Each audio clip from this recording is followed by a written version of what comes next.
go. Steel City Sports World back at you. Got a packed house today, man. Luther Dupree joined as always. Claudia Rosano, Smoking Jim, Fillmore, Big Rome is in the house, and Ralph Williams, RW Media. What's up, fellas? How you doing? What's going on? Good to be on. Happy Wednesday. Really good. Really good. Jim didn't make the screen, but how you doing, Jim? You good out there? I'm good out here. All right, man. Listen, a lot to talk about. Make sure you give us a call. We got all kind of things going on with the Steelers. Training camp just started, so we're going to hit all that. Make sure you call us 412-530-5063. Starting it like we always do. Claudio, what you got for us in your huddle up? Last week, the Pirates got swept by the Chicago White Sox, which was one of the worst records in baseball. And then this week, they swept the Detroit Tigers, at the time had the best record in baseball, which means what? Mediocre baseball all around. The play, the coaching, everything's mediocre. And if the Pirates would have played their cards right at the beginning of the season, they could have done something, because it doesn't take that much to make the playoffs. But they didn't do it. McCutcheon said at the beginning of the year, I think he said like last year they lost 30-some games by one run. He said if we cut that in half, we'll be in the playoffs. Well, they didn't cut that in half. It may even be worse. But they could have done something. Even as bad as they are, they could have done something. Why? Because it's mediocre. And it's hard to watch. Very hard to watch. Especially when you know how the soup should be cooked. Okay. Short and sweet. All right, Smoking Jim, what you got for it? Hey, thanks, Lou. I forgot more football than the white media.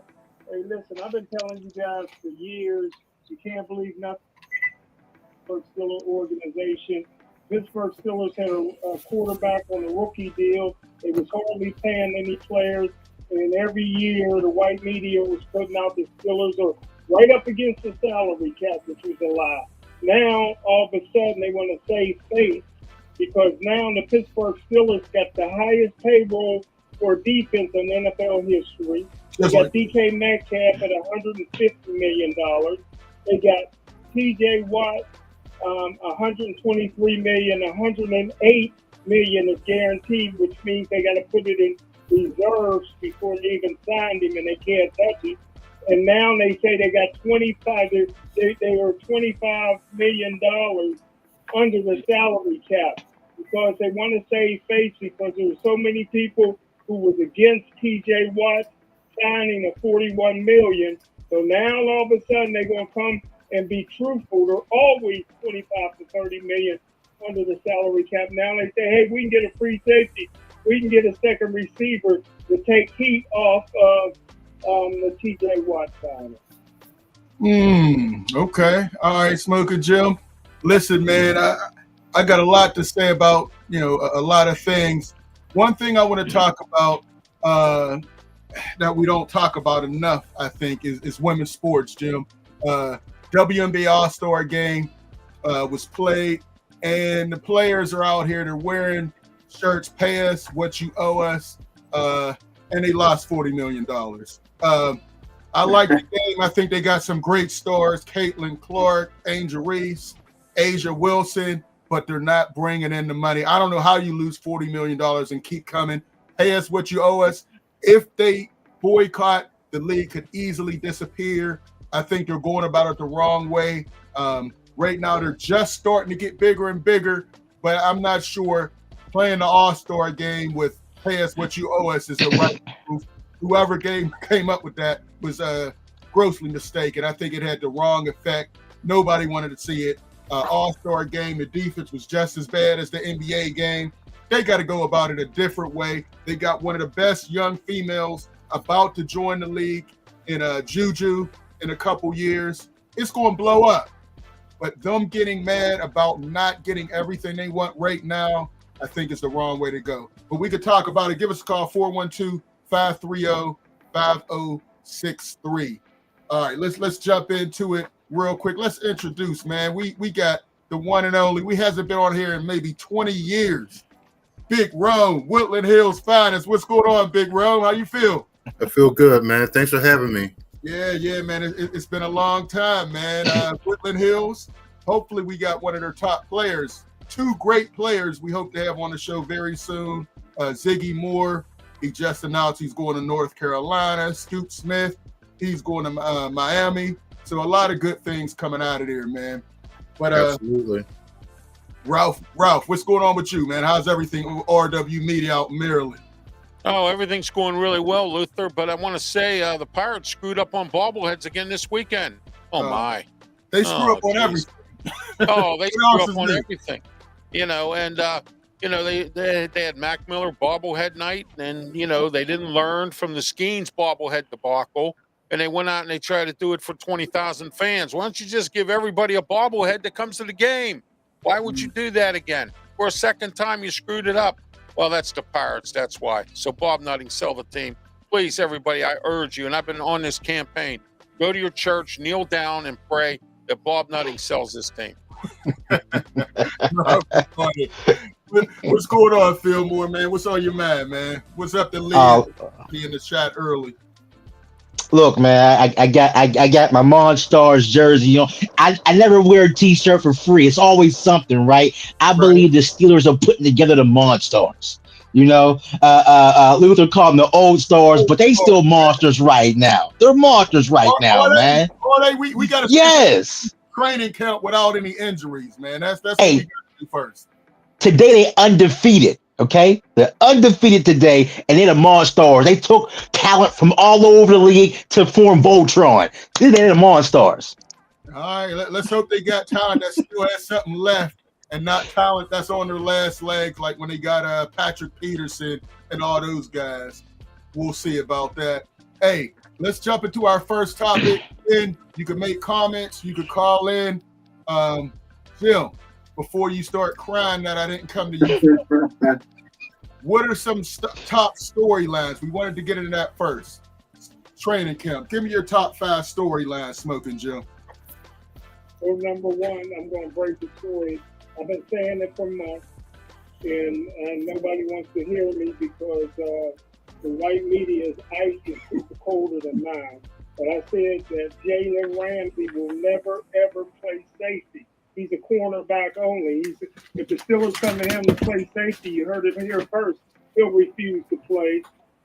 Listen, the Pittsburgh Steelers are making a huge mistake.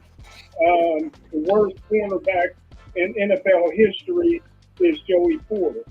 But Joey Porter could be an all-star free safety, especially in the 3-4 defense. They need to move Joey. He's tall, long, he got good hands. He knows the game of football. He'd be the perfect free safety in the 3-4 defense. At cornerback, he's going to cost you more games than he's going to help you win. Listen, this is a Super Bowl team if they can stay healthy. The veteran Samoan's already hurt. He came in training camp hurt. They got no depth on the offensive line. They got Spencer. Jalen Warren. He put on about 8 or 9 pounds of muscle. He's been working his tail off. And we got a running back right now, and it's Jalen Warren. The rookie's going to have a hard time replacing him. And listen, the Pittsburgh Steelers got some of the best groups of tight ends. They only got one that can block, and that's Mount Washington. The rest of them can't block. But, hey, it all comes down to Broderick Jones. If Broderick Jones can protect Aaron Rodgers, it could be a very exciting season for the Pittsburgh Steelers. Okay. Not too bad. I'm gonna come to some of your things, man. All right, Claudia, what you got for us? As a part of the Italian media, I have 5 things that I think people should look for. Now, the media, the biggest story is probably Aaron Rodgers. That's the sexiest story because he's the star and all that. But I'm going to put him at 5. Number 4 is, and let me say this, the big thing was the uniforms, right? The new uniforms came out. Remember in Batman years ago, they had the Riddler. He had question marks all over his body. That's what the Steeler uniforms should be question marks, because you don't know what's going to happen with Rodgers. You don't know the running back. You mentioned Warren, but is he the guy who's going to carry the ball 20 to 25 games successfully? I don't believe so. The rookie, we don't know who he is. That's why I said numerous times, Luther doesn't agree, but I think they knew what they had in Najee Harris, and maybe he wouldn't have lit those fireworks if he was in Pittsburgh. But they got rid of him, so now you don't know. The big question mark is the running backs. The tight ends, they have a lot of tight ends, but there's only one ball. What are their roles going to be? I still think Washington would have been the guy, but they're not going to use him catching the ball. I think they totally wasted that draft pick. But I do think the tight ends are a question mark as far as who's going to be what. There's only one ball. Who's going to be their number 2 receiver? I said they should do number 2 by committee. Okay, whoever's hot that day, use them. You have your number 1, Metcalf, but your number 2 and your tight end, you do have some tight ends, use them properly. But the number 2 receiver, again, by committee. And in my opinion, the number 1 story, the number 1 question mark is the offensive line. That Reggie Jackson had a great line. At least they gave him the author of that line. The straw that stirs the drink. In my opinion, the offensive line is the straw that stirs the drink. If the offensive line is good, the running game is going to be good, the passing game is going to be good, which means the defense is going to be off the field longer, and then they have a chance to be rested and good. The offensive line has to be big time for the Steelers to be successful. Okay. All right. When we go, Filmer, what you got for us? Give me your top 5, and we'll hit some of them as we go. So Claudio took some of my thunder with the Jaylen Warren thing, but I'm just going to double back on that. I think Jaylen Warren is the guy. He's the guy. He'll get 20 touches, and Caleb Johnson is going to get 10, 12 touches a game. The running game is going to be great this year. Najee Harris didn't have vision. He couldn't find a hole to save his life if he was a gopher. Okay, he couldn't find a hole if he was a gopher. He deserved to be gone. He deserved it. So, and out the backfield, Jaylen Warren got great hands. Man, this season, this training camp season is going to be exciting. Looking for new faces to prove. Peyton Wilson's coming up. Roman Wilson's coming up. We're going to see the improvement of Patrick Queen, and we're going to see that Deshaun Elliott is still there. So we're going to see some exciting play during training camp and during the preseason, and they're going to figure out the number 2 guy through battles over camp. They're going to figure that out. They're going to do a great job. There's a lot of upside to this year, a lot of excitement for this year. And when they start winning, then everybody's going to come on board like they've been on there the whole time. Okay. All right. Ralph, what you got for us? Your thoughts. Give me your 5, and then let's jump on some of these.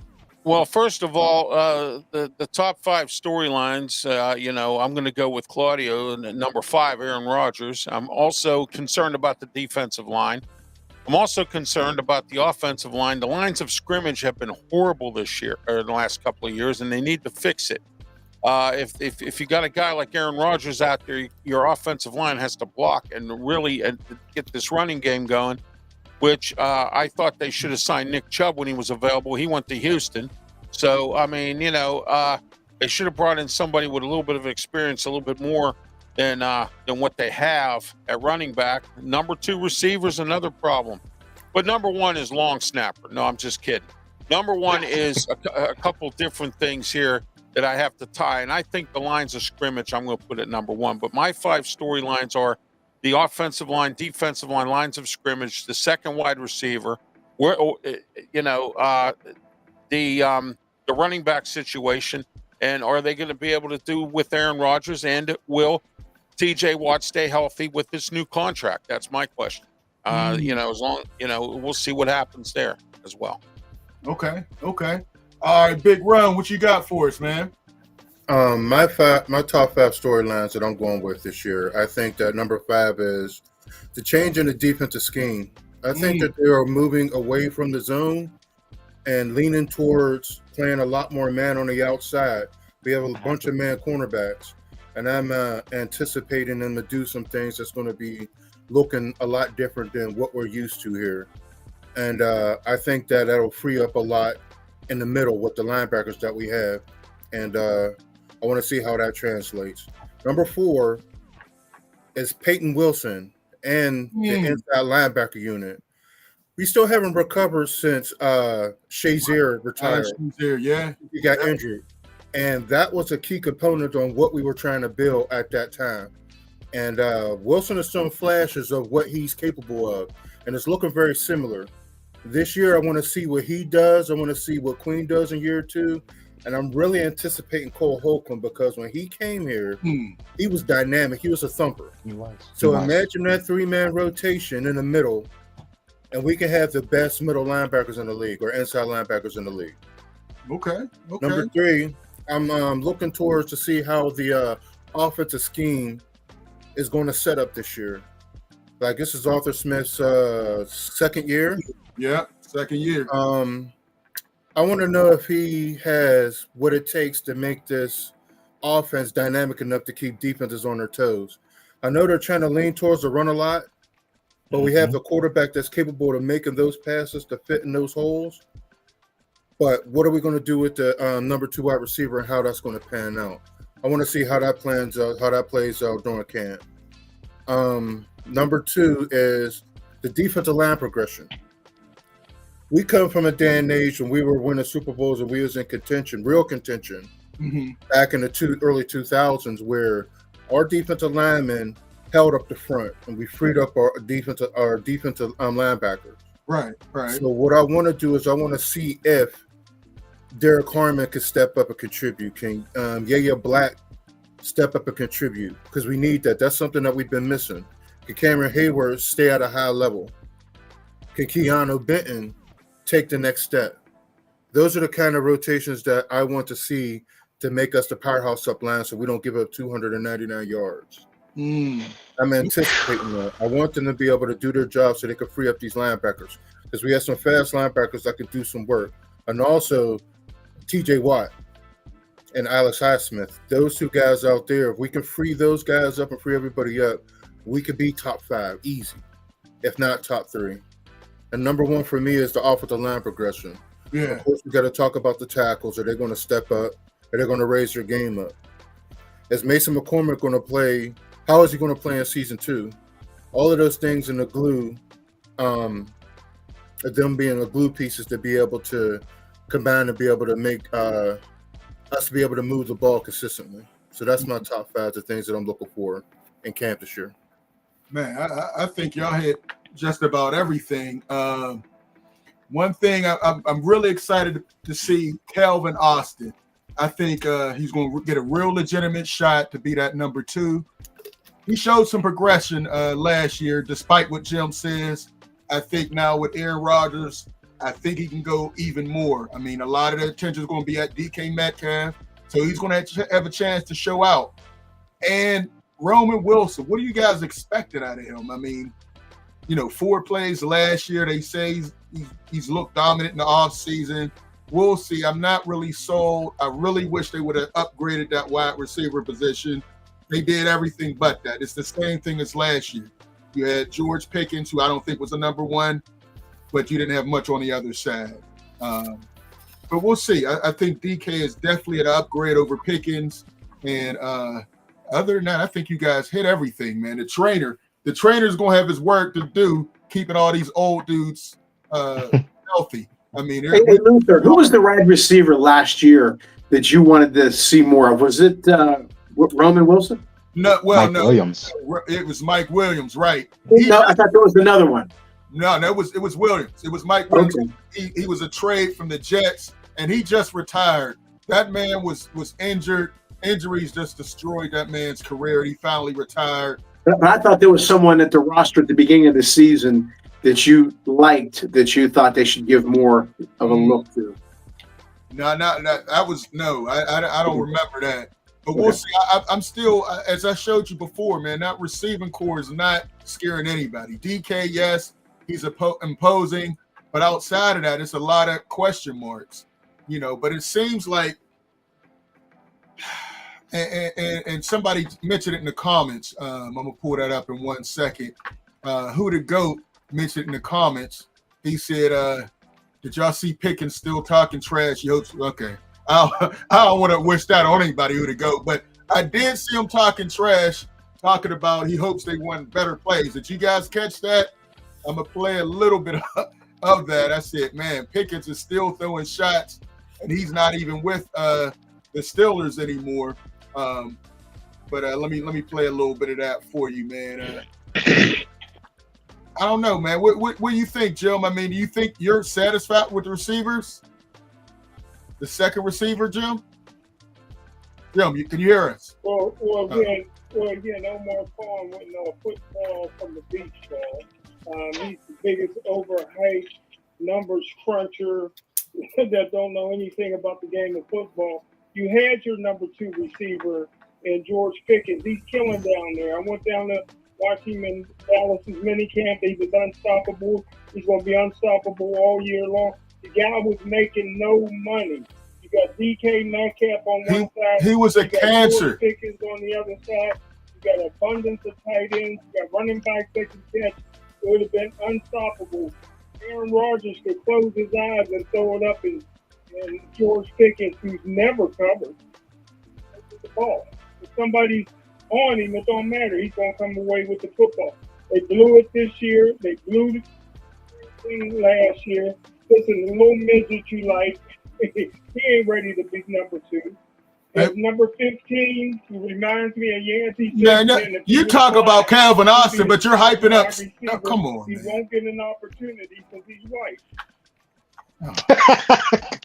All right, he's not that good. Listen, Calvin Austin, I think has shown more than the other guys. Robert Woods past his prime. Roman Wilson, he looked great at Michigan, but you know, we got to see him do something at this level. I really wish they would have upgraded. I still think they might add somebody like a Gabe Davis if he can show that he's healthy. But I was disappointed with the wide receiver room for sure, man. But let me play what George Pickens said. I don't know if everybody heard that. You all hear that? Do you feel like USYK No. is one of the top wide receiver duos in the NFL? Oh yeah, for sure. Why? Just different type of styles of play. Like a lot of people over the years got different type of styles of play, but CD's a certain type of guy, then I'm a certain type of guy. So when you mesh that together, it's like Mario Bros. You see what I mean? So like we definitely could do something special. Yeah, well, listen, but he also had something. He hoped they run better plays and all this other stuff. He was throwing a lot of shade at the Steelers, man. And Jim, this is the guy you vouched for. I knew he was going to be a problem when he got drafted, and this is how he dressed. Come on, Jim. You know, with a shiesty, all that. I knew he was going to be. Huh? Run out of tape, and I didn't hear nothing but what everybody else did. He was very honest. Him and CD Lamb. No. Listen. And DK Metcalf for this quarter league. Did you run out of tape? That's weird. I didn't hear it. How'd you play that? I didn't hear it. Yeah, I mean, no, I didn't play the part. I'm gonna run that back, but it was a part where he says he hopes they run better plays. With Dallas, he also threw some shots at the city, he threw some shots at the coaching staff and everybody. I mean, that's just what he does, man. Yeah, but you decided not to play that, right? No, I'm going to play that. I'm going to play it, Jim. But again, you're wrong, man. Again, still nobody said they're going to miss him. Everybody's glad he's gone. He was a cancer, Jim. He may do better at Dallas because he has to. How come when I was in Dallas, half the team was down there? Where the pictures at, Jim? I didn't see any of the pictures of those guys with. Well, Meek is not here. Meek is not with the Steelers anymore. Jim, who else was there, Jim? Meek is not with the Steelers anymore. It was Meek and George down there. Who else? With the Steelers then. He was with the Steelers then. And he's not with them now. They wanted George Pickens out the locker room. So there you go, Lou. Hey, Jim, he was a cancer. We'll see what he does in Dallas. I don't see much. Yeah. All right. Listen. The problem was never George Pickens' talent. The problem was his attitude. Absolutely. And with there's no leadership in the Dallas locker room. Look what's happening to Micah Parsons right now. There's no leadership. You think he's going to follow when CeeDee Lamb gets more balls than he does? He's gonna explode, and who's going to calm him down? Nobody. Yeah. I think that he has They got Dak. Will Dak be able to calm him down? I doubt it. I think he has a limited route tree. I haven't seen him run anything outside of straight posts and comebacks. Number one. Number two, I just seen the video today. Guess what I seen? I saw you posting. Dak Prescott in mid-season form already throwing interceptions. How quick is the honeymoon going to last? When you got somebody who's explosive as he is, and your quarterback is throwing interceptions off the rip, how long is that honeymoon going to last for? Yeah. I agree with you guys. As a coach, as talented as he is, like Fillmore said, nobody ever said that he didn't have the physical ability. He's got great legs, speed, can catch. He's got great hands, acrobatic catches, but you don't want to go to practice knowing there's going to be issues. You don't want to have a game where somebody's going to explode. You don't want to have to deal with that as a coach, because you have other players to deal with. You have game plan to deal with. You have so much to deal with. And I know me personally, I couldn't deal with it. I would get into it with him, I'm sure, and good riddance as a coach, as good as he is. I've had players that were studs that just a few, very, very, very few. As a matter of fact, one that was really, really, really good, and some things happened, and I was glad he didn't come back. Wow. It's just the way it is. I don't want, again, I've said this numerous times, people say, what kind of player do you want to coach, or what kind of player will you sign professionally? I very simply say, good people who can play. That's it. Okay.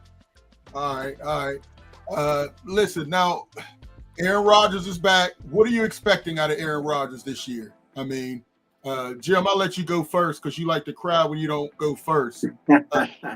Your thoughts. What kind of a season you expecting from him? He's not going to be asked to be the savior like he was with the Jets. He just has to make the 3 or 4 plays because the defense should keep the Steelers in most of the games this year. Most expensive defense in the history of the game. What are your thoughts, Jim? What do you expect? Well, I thought you asked me, but okay. I said, Jim, you don't know your name?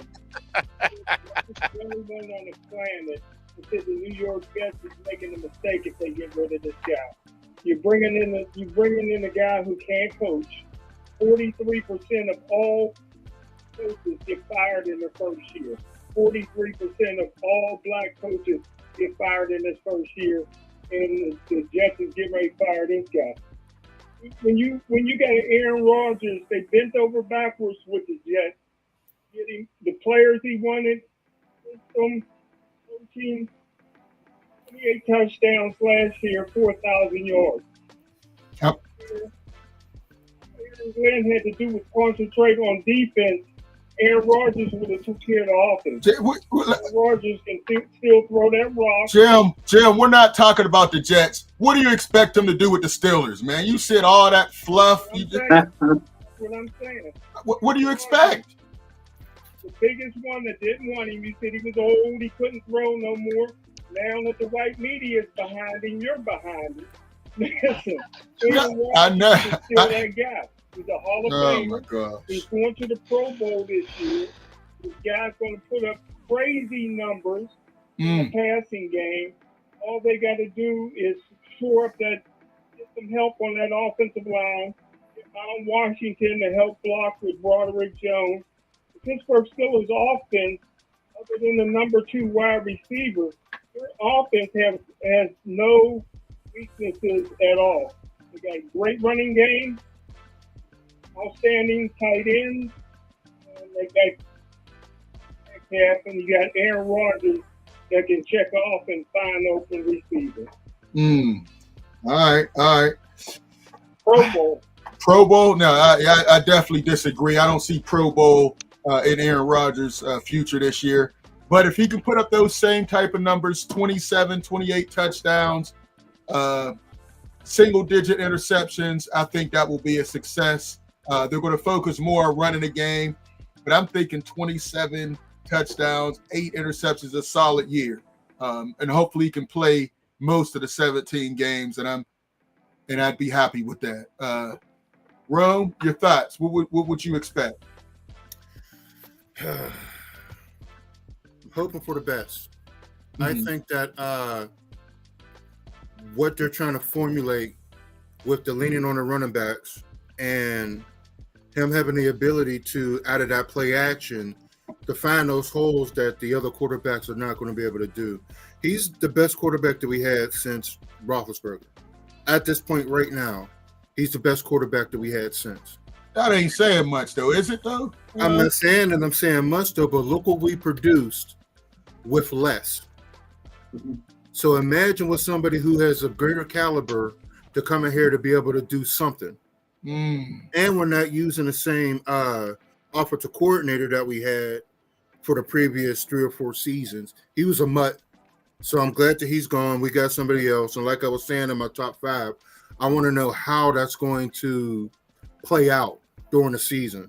I think that usually in my mind, I think that teams dish out certain amounts of plays during the season. I really like to break it up into quarters. So like the first 4 games, they'll show you something. Then the next 4 games, they'll add a little bit more, so on and so forth. I think that he has the ability to pick up on whatever we're trying to put down, and he'll be able to find people in them open holes. So I think that he'll be able to produce. Everything leans on the offensive line now. And that's the question mark. If we had an established offensive line, I'd say we shoot for the stars. We have questions at tackles.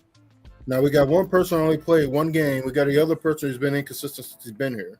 Well, now he's going back to the left. Broderick Jones moving to the left going side. back to the left. Hopefully a little better there. We have a 280-pound tight end. He's going to be the 6th offensive lineman.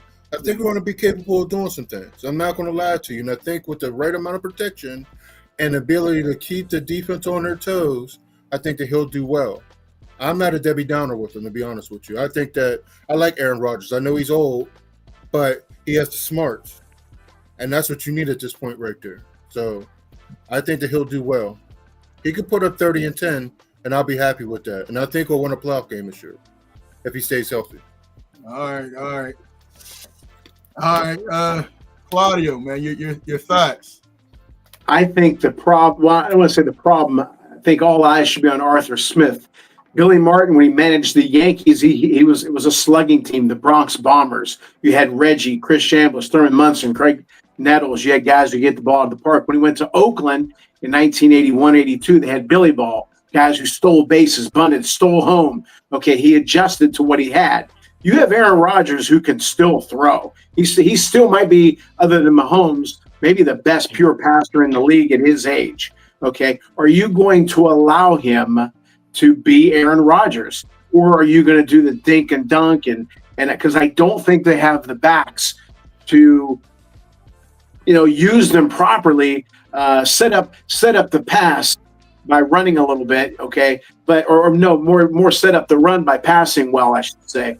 But again, I think Aaron Rodgers has it. I think he has a bunch of receivers that he can sprinkle the ball around, spread the ball around. But will Smith do that? Hopefully they allow, and this is coming from a coach, hopefully they allow Aaron Rodgers to say, hey, I think this is what we should implement. And again, I've said this numerous times, Chuck Knox, ground Chuck. But when Kurt Warner got hurt, he threw the ball, okay, because he had Largent, he had Dave Craig, he had a bunch of guys who could catch the ball so he threw the ball. You make adjustments. Will Arthur Smith change his playbook, his game plan, or is he going to be, this is the way we're going to do it, and not allow Aaron Rodgers to be Aaron Rodgers? Well, they said he didn't let Russell Wilson call audibles. Yeah, that's what I'm saying. I don't think Aaron Rodgers will care whether he wants him to call an audible or not. He's going to do what he wants. There won't be 11 straight running game, 11 straight handoffs like he did with Russell Wilson. Aaron Rodgers won't allow that. Yeah, he'll just change it and won't care. So I think one good thing, he will have the freedom to change the plays. Arthur Smith could call whatever he's calling, but Aaron Rodgers will have the freedom. And So hopefully hopefully that works, man. Ron, you wanted to jump in on this? Yeah, one thing that I failed to mention was last year we had a real big problem with completing passes and even trying to pass over the middle. Right. I'm really anticipating us opening up the whole entire field, and that's something that's been missing out of this offense for a very long time. Well, yeah. So with a quarterback that capable and been that capable for years on out, if the offensive line gives him the seconds that he needs, that's a whole part of the field that we've been missing out for years. That's a good point. And traditionally Mike Tomlin, he doesn't like throwing over the middle because the turnover rate is higher when you throw it over the middle. So we'll see. That's why I said spread it around, spread the field around. Like in hitting, I always kept charts of my hitters, even when I played, where I hit the ball. For me, I wanted to spray outfield. I wanted to hit the ball everywhere, right? As a receiver, in the passing game, you want to go in the middle. You want to go left. You want to go right. You want to go short. Spread it around. Make the defense cover the entire field, not just stations, if that makes sense. I hear you. Fillmore, Ralph, jump in here. Your thoughts. What are y'all expecting from the oldest quarterback in the league? I expect Aaron Rodgers to really do well, right? I agree with you on probably about maybe 28 touchdowns, maybe 10 interceptions. But one thing that he's going to do, he's going to help this young offensive line by passing the ball quickly and not holding the ball so long as Russell Wilson did and as Justin Fields did. And if they by using the middle of the field, that'll allow him to do that as well. Also, the Steelers only give 2-year contracts to coordinators. This is Arthur Smith's, hey, do something or be gone. Yeah. We won't renew you. So he's going to have to figure that out. He won a job, right? And this is Aaron Rodgers last year. He's going to lean on Aaron Rodgers. Aaron Rodgers don't want to go out in a donut. He's going to go out like doing very good. He want to go out on that. That's what he wants to do. So I really see Aaron Rodgers having a decent year. He's not going to have an MVP year. He's not going to have a Pro Bowl year. There's too many quarterbacks in the AFC that's going to do better than him. But he will have a solid year. And the Steelers don't need Pro Bowl. They just need someone that to score a little bit and don't mess it up. Yeah. Jim definitely was smoking with something. There's no way he's making a Pro Bowl in the AFC, Jim. I mean, like I said, if he gets to 28 touchdowns, I think that's a successful season. No way he's making the Pro Bowl. Way too much talent. He's the third best quarterback in the AFC North. No way he's better than Lamar Jackson or Joe Burrow. But he has a better defense than both of those, I believe. So we'll see. Ralph, your thoughts? All right. To make up for the second wide receiver problem, that's why they brought this Smith guy or traded for the Smith guy. Okay. Now, they're going to have to make up for that loss by using the tight end a little bit more. I see more passes to the tight end. I see Aaron Rodgers controlling the offense here because if he lets Arthur Smith do what he did to Russell Wilson last year, like everyone else has said, this offense is not going to move the football once again this year.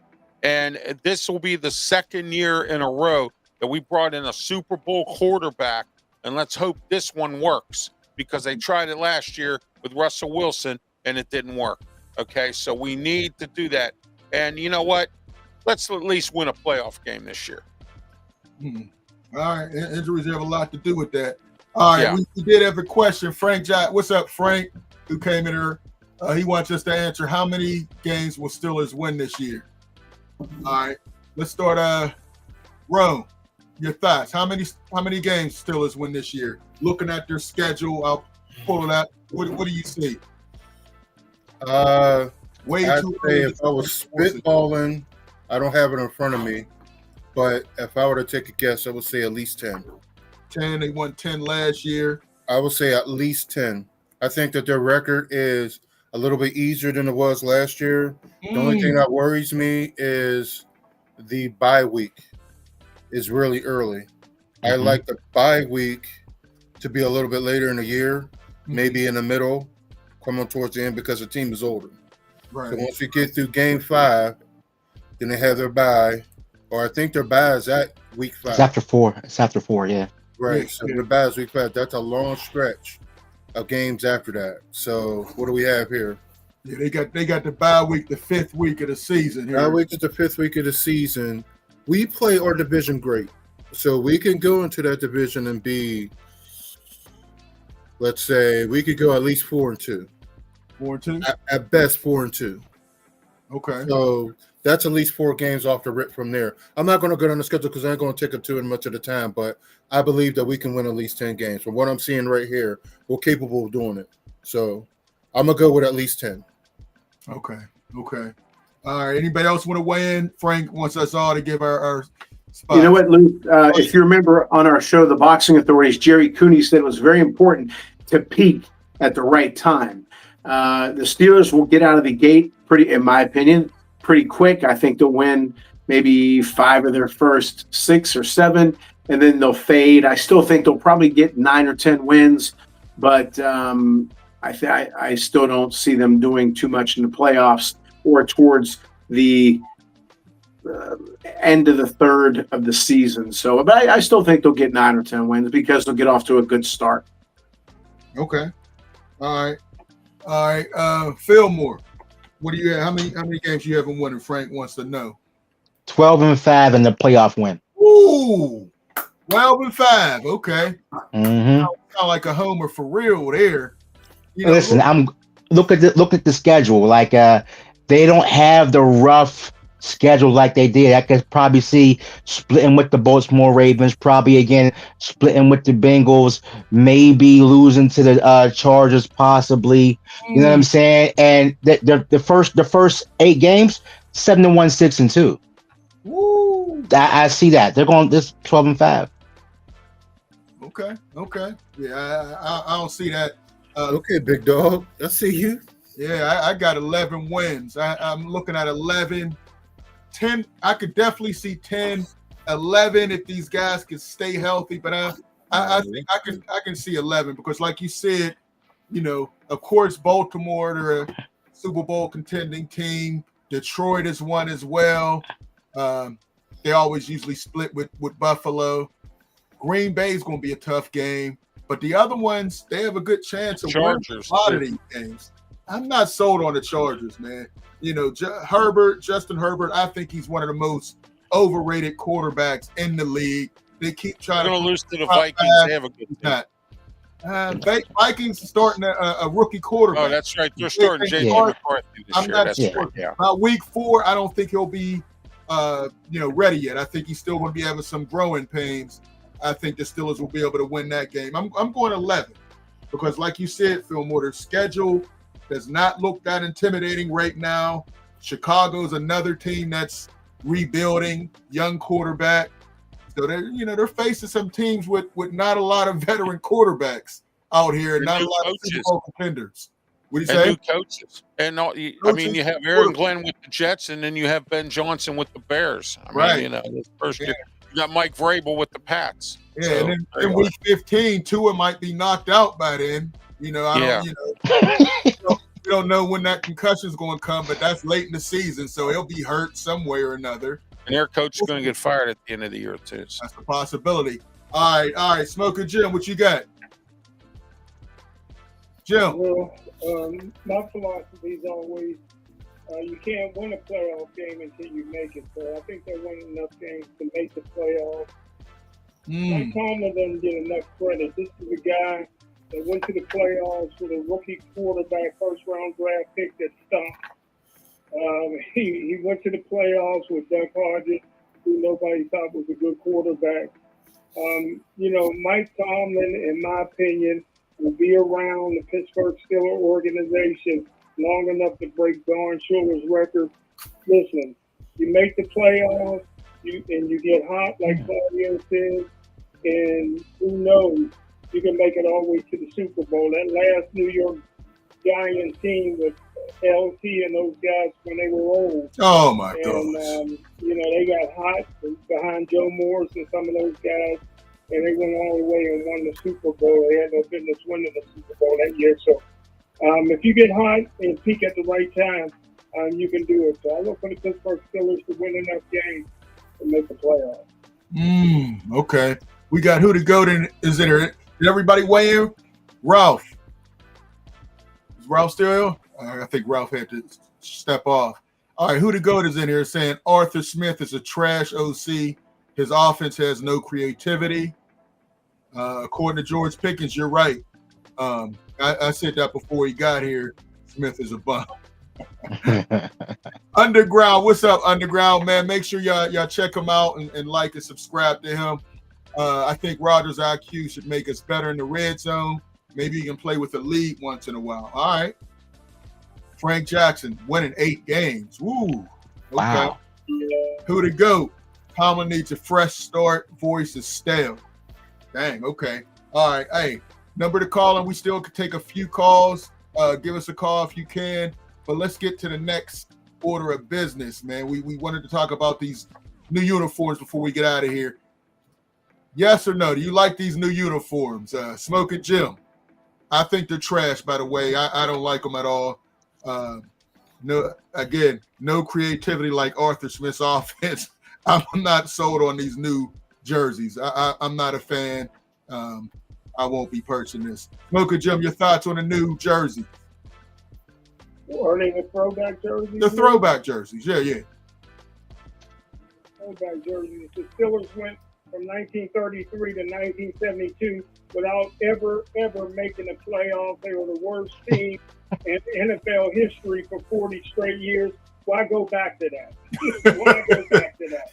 That was the worst part of your whole history with those uniforms. Burn them, get rid of them. There's no reason for them to even wear those uniforms or go to Ireland. All right, Jim. Hey, I'm not a fan either. Claudio, what you think about these uniforms, man? Don't like them. The Steelers, the Cowboys, the Lakers, Montreal Canadiens, did I say the Yankees? They should keep those are legendary organizations. Cowboys, you don't change. That's your brand. That's your again, it's the brand, the Steeler brand. I like the old block numbers, and they shouldn't change. I don't like it. Yeah, I'm not a fan either. Hey, we got JMD in their uniforms look horrible to me. Hey, JMD, aren't you a Baltimore? You always come in here. I knew you would hate. You always come in here with some Baltimore Ravens stuff, man. But I agree with you. I don't like them either. Big Rome, your thoughts? They're okay to me. I'm not too worked up about the concept of why do we have new uniforms. We got uniforms because that's what makes the money. They go to Ireland because the owners are Irish. They were going to be one of the first teams to go out there. So the whole concept of the uniforms is they're okay. They're not my favorite. I got a top 5, and they're not in my top 5, but they're okay. I like the way they got the black numbers in the back, the white numbers in the front. It's better than the old jail uniforms that they had. I think this is an upgrade from the other Bumblebee or whatever they wanted to call them back there. But could I give you my top 5 favorite Steelers jerseys? Oh, go ahead. The number one I like is the black ones with the gold block letters from the 90s. Those are my favorite. Yeah. I got a couple of those. I love that jersey. Throw back to those. I wouldn't mind that either. You're right. I like that. And they won. Shoot, at least they was winning. So we got that one. We have number 2 is the black and white jerseys with the round numbers. That's when we changed from the block numbers to the round numbers back in the early 90s. I love those. Mm-hmm. The other one that I like is number 3 is the all yellow with the black numbers. I like that. Jerseys. I like those ones. Yeah. See, that's what they should have did with these jerseys right here, and that just works for me. I love that kind of color coordination. Mm-hmm. The 4th one is the black and white jerseys with the block letters, and those are from the 70s and 80s.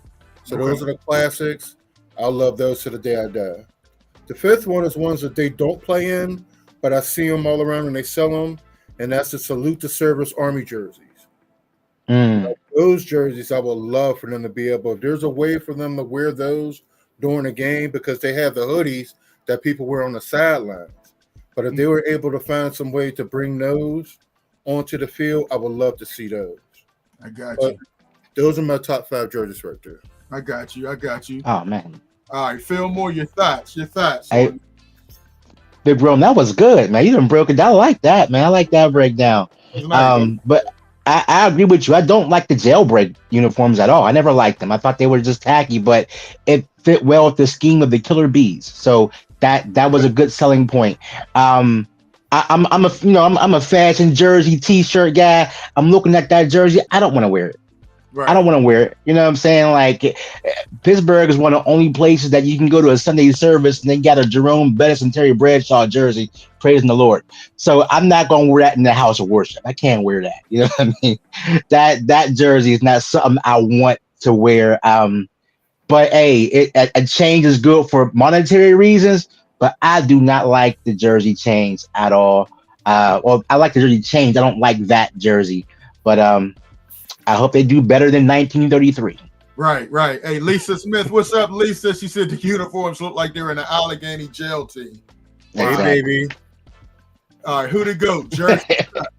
All right. Oh, we got LD on the line. LD. Yes. LD, thanks for calling in. Yeah, I just want to make a few comments. Some of those jerseys look like high school players' uniforms. Yeah, you're right. And the other thing is that I think the Steelers will win 11 games. And I'll tell you why. I think they'll have an average running game and a better than average passing game. And I think they can average at least 24 points a game. And that's only 3 touchdowns and a field goal per game. With an experienced quarterback like we have, I think that's attainable if he doesn't get hurt.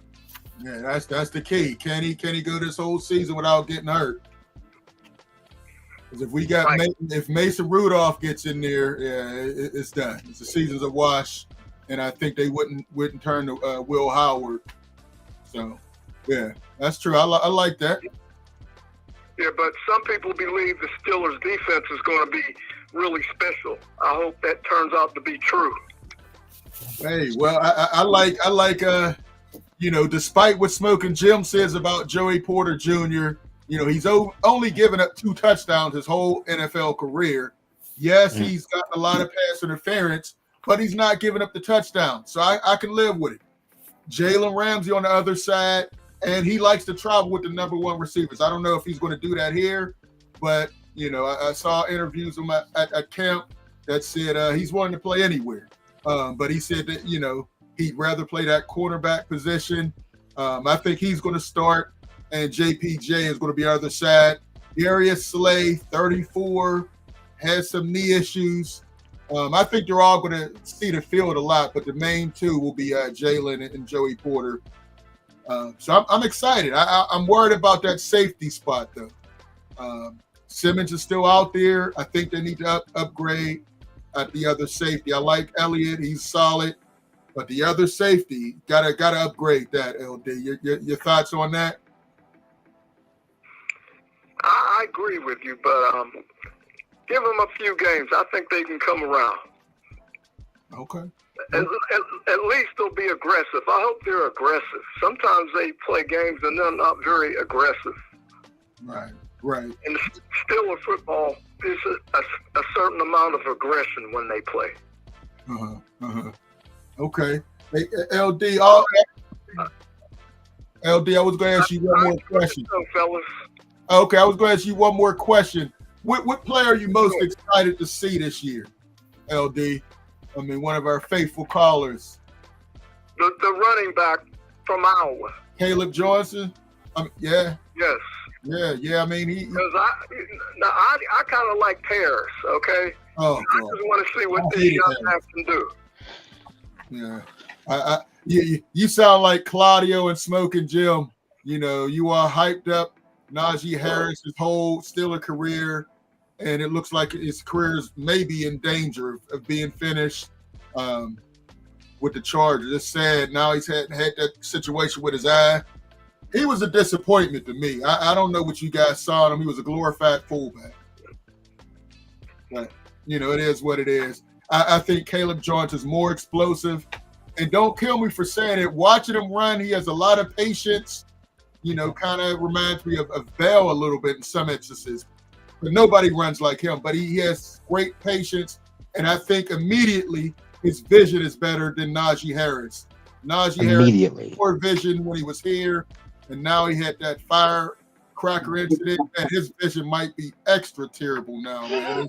It's a sad thing what happened to that man's career, man. But it is what it is, LD. Appreciate you, man. You always call in. Appreciate you, LD. Okay, thank you. All right. Thank you, LD.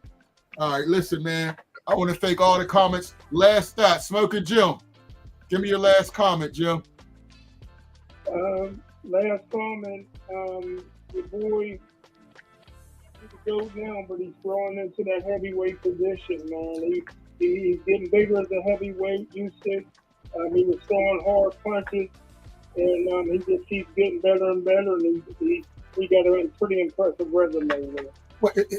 But Jim, he's not even in the top. Oleksandr Usyk is not even in the top 10 heavyweights of all time. I don't believe he retired yet. It doesn't matter what you. He's getting better and better. You got to admit that. And he got an impressive resume. He's beaten some pretty good heavyweights along the line in his last 6-7 fights.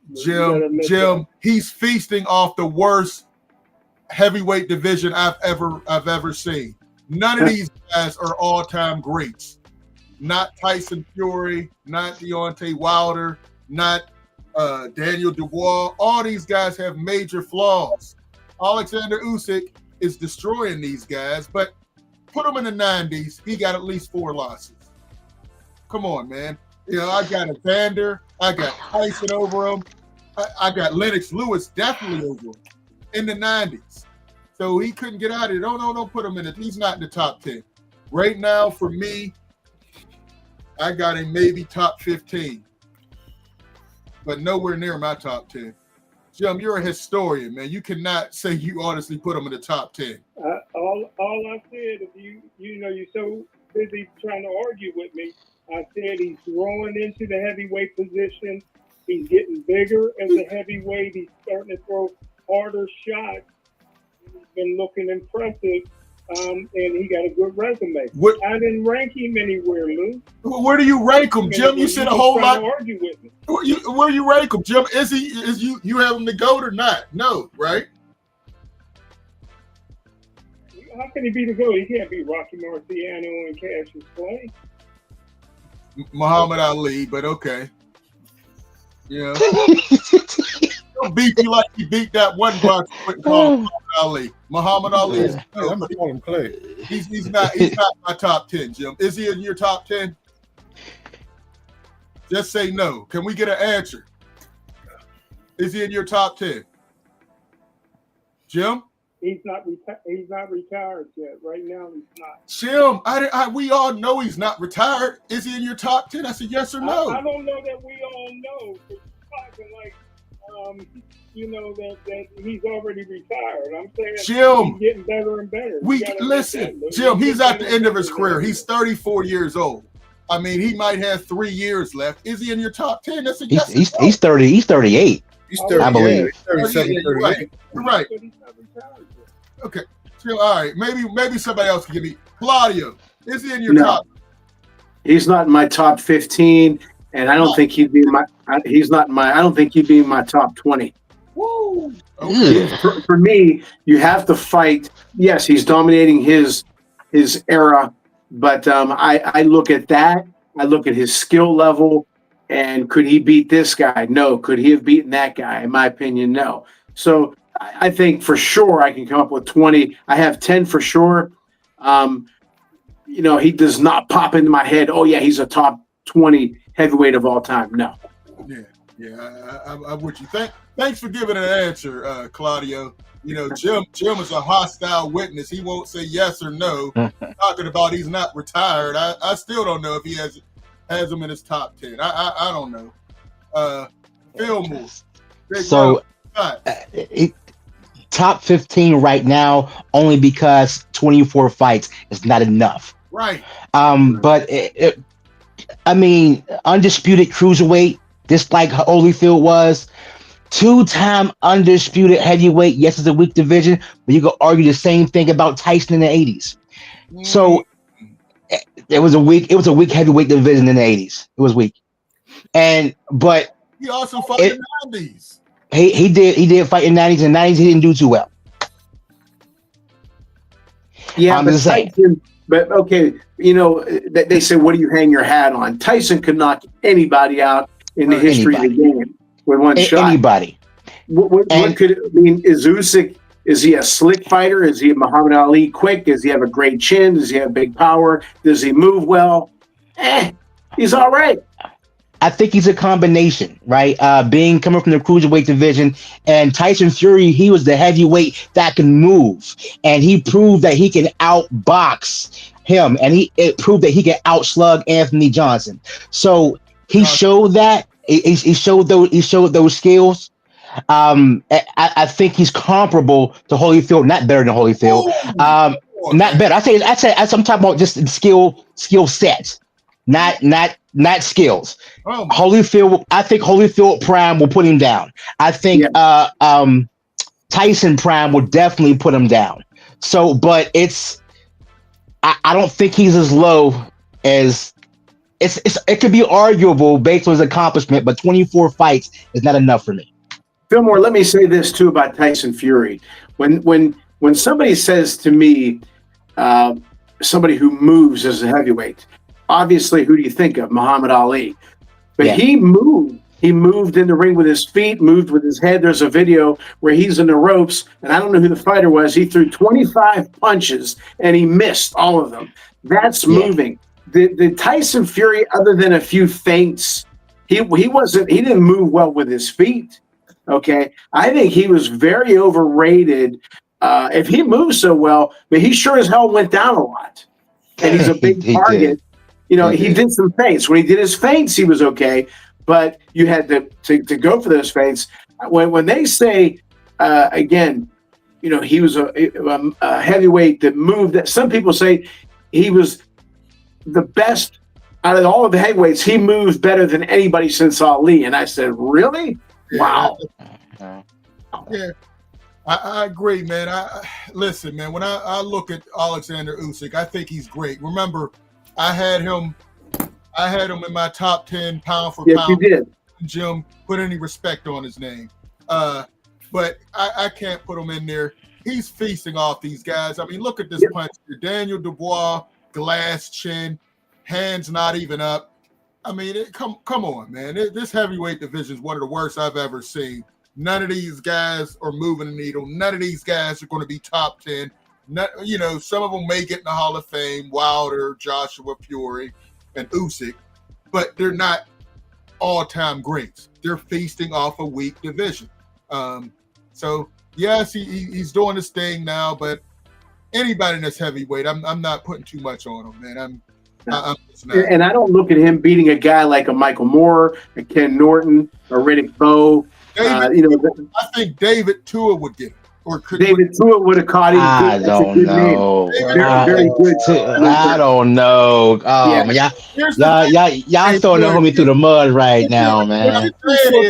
He's too short to be reaching like that, bro. Come on. All right, that might be a little reach, but it would be tough to fight to some of these guys because Usyk, if you remember the first Daniel Dubois and Usyk fight, Dubois hit him with a body shot that the referee said was low. But if you look at it, it wasn't low, and he sat down for 30 seconds. Right. I'll tell you who would have dominated him. Okay. Who am I going to say? Buster Douglas, boy, would have embarrassed him. Buster would have got him. Don't make me get that shirt. Don't make me get that shirt loose.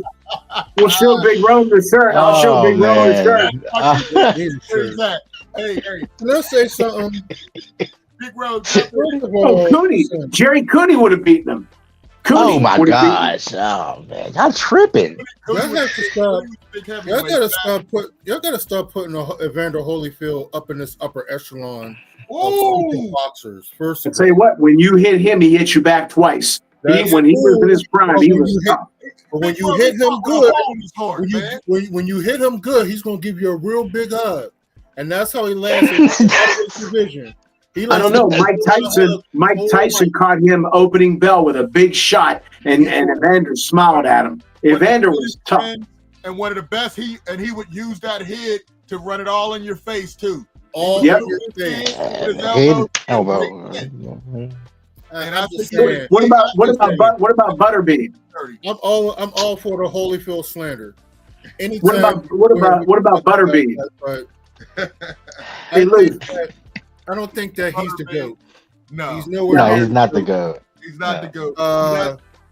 I like him. He's a fellow southpaw. But to be honest with you, in a moment of honesty, it's been a long time since I fell back in love with boxing. So I don't have the background that you guys got. Y'all stick through the thick and the thin of it all. But it's been a long time since I actually watched one live. So Let me ask you, Luther, a question. Roy Jones is a heavyweight. He beats Usyk. He does. He does. Yeah, Roy Jones was different, man. When he moved up to heavyweight, the He way does. he moved, yeah, Roy was so. I just hate the way Roy ended his career. Yeah, but as a heavyweight, he would have beaten Usyk. So is he a top 15? I still got him in the 21. Oh, the Klitschko's would have beaten him. So there's two guys right there. So I mentioned Cooney, Klitschko's, Buster. Yeah. Buster's not doing it. I'm sorry, Buster's not doing it. Buster, when he wanted it, when Buster wanted it, I've unbelievable talent when he wanted it. Unbelievable. But see, Claudia, when you got to say when he wanted it, you can't be beating these all-time greats. Now you're like Jim now. You're like Jim when he talks about Muhammad Ali. He talks about when he fought Trevor Berbick. I'm talking about when these guys are at their prime, their best. Yeah, Buster. Michael Spinks. Michael Spinks beats Usyk. No, we don't. No, we don't. No, we don't. I'm not doing No, we that. don't. No, we don't. Hey, real quick. The white media thinks so. Who the GOAT says Usyk is still overrated. Kamara Fields, up Kamara, salute, peace and blessings. Peace and blessings to you.